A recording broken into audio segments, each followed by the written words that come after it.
so they won't touch him. So he's allowed to do what he wants to do, insult parents and on and on. And so I'm just trying to figure out why is it that he gets to do what he wants to do when these children are going into the law enforcement or juvenile court system. They're supposed to still adhere to the IEPs. They're not doing that. Who's checking to make sure that their IEPs are going to the judges and the court systems and the boot camps where they're sent? Nobody. Most of these children in Montgomery County are not having FBAs, current FBAs. They have no crisis plan. You have a child who's bipolar, schizophrenic, and they don't have a crisis plan. And when the police come, they just slamming them, breaking bone. I mean, because you have no crisis plan. Nobody knows what's going on. When we're sitting in IEP meetings, going around the table, what's this child's disability? The people who are on the IEP team can't tell you. Right, I need to know, because now you're talking about life safety of children. That's right. So I need to know what child, what school, who did it. Okay. When you send me that information, instead of telling me in general terms that people are doing wrong and bad things, I need to know who, when, why, not why, because it's irrelevant to why. I need that. Okay, and I know you're new, right. But Crystal, you have it because I always CC you, Tommy Bice when he was here. Whenever it deals with special ed, I make sure you have it. Mm-hmm.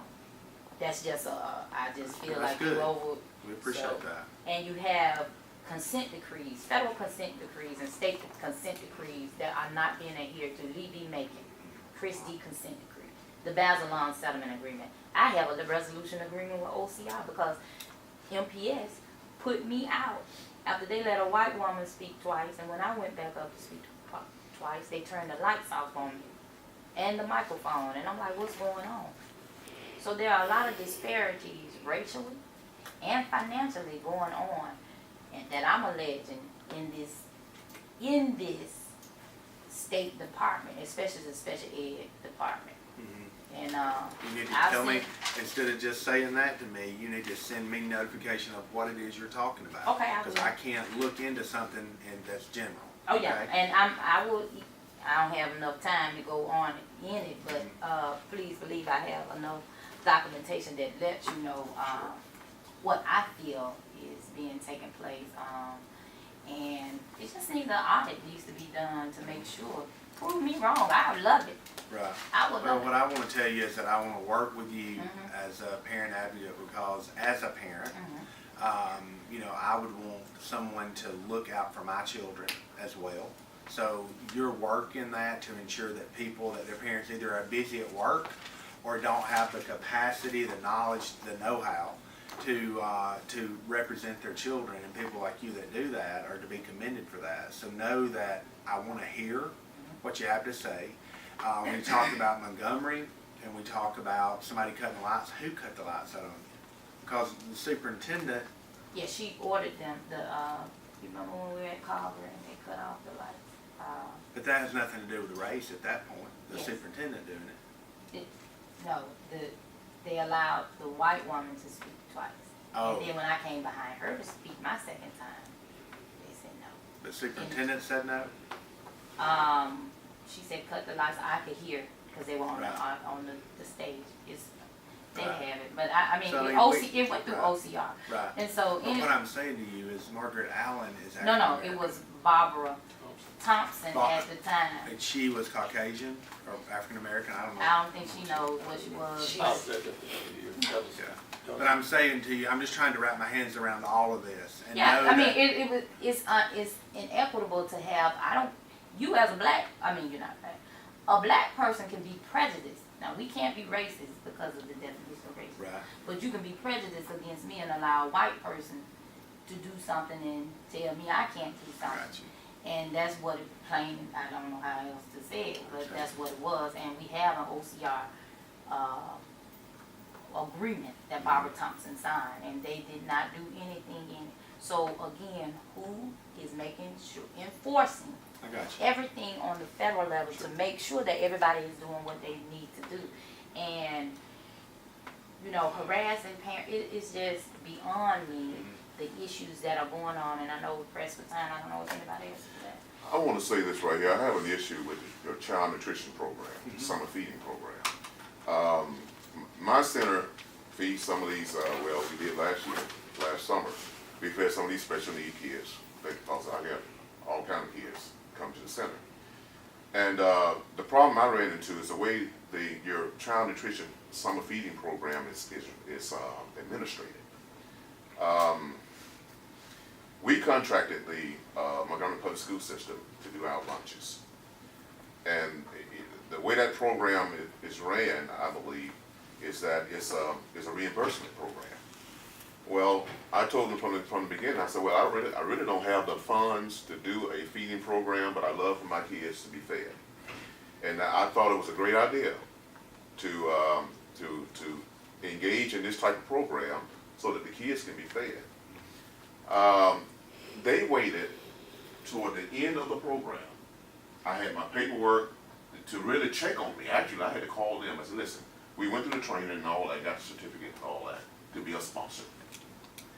At the end of the program, because I kept calling and said, when y'all gonna come out and check my center out? I mean, to make sure everything is lined up.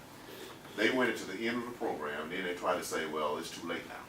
We done missed the deadline, with the regional deadline, the national deadline. And so it's just too late now. Well, we put on a rush, okay, to try to do something to correct that. Came here, okay, and we went over all of the paperwork. One of the ladies who were responsible for the budget, because each one of them had a responsibility, and they looked at it and said, well, the budgeting is the last piece.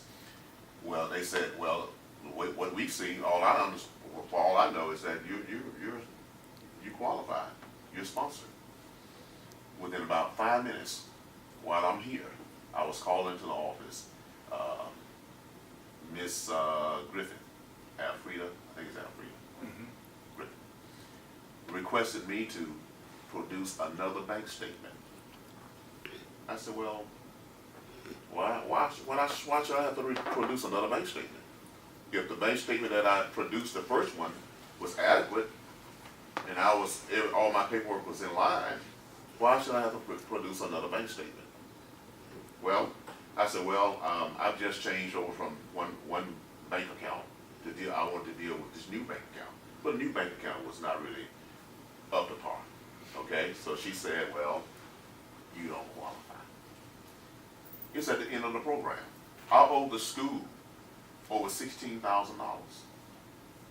I'm in a bad situation here. Okay, I've been dealing with the regional and the international. The national and the regional was willing to help me. It was the state that put the dagger in me. I want to understand, if the kids getting paid, if the school system gets paid, the local school system, because Montgomery was declared, Impoverished county. Impoverished county. Qualified. Where those funds come from? Are they under the same? All CMP funds are federal funds. Okay, and tell me how does the summer feeding program work? I mean, you have to pay for that. Well, you don't have but three. Well, and what I'd ask you to do there is let me get my people in the room with me, or my person, because there's a person that handles summer feeding program, and let her speak to that at a later date. We'll be glad to schedule that so that you can understand exactly what we're doing, because to be honest with you, the more of that we do for our state, the more federal money that comes to our state. So why would we be against? That's my Okay, as long as there's accountability and there's no problems with all that, I can't imagine us saying you can't qualify. No, he qualified, but at the end of the program, now they want him, the reimbursement, they want him to pay for it because they said he didn't qualify after they initially said he did. Qualify. And so that goes on in MPS a whole lot, because nobody is checking anybody, a check and balance. It's very imbalanced. Was that this summer?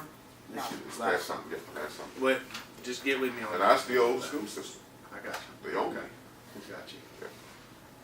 Anything about No, I just, I think mine is kind of an extension, we facing, what we call an amplified interest, in the immediate community, like we always hear about, Cushon White, But at the same time, I have constituents in more than, you know, one of these areas. And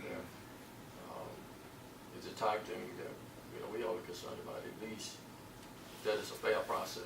Sure. It's definitely challenging at best. Right. And like the situation that he's talking about, as you know, we participate with the broadband year, but normally most of them are done through the, I think it's the Central YMC or something. They're the ones that normally do it. Because I think some of before last, that most of the kids that were there was attached to something, you know, Why? Yeah. Pick them up. And so I appreciate your time. Sure. And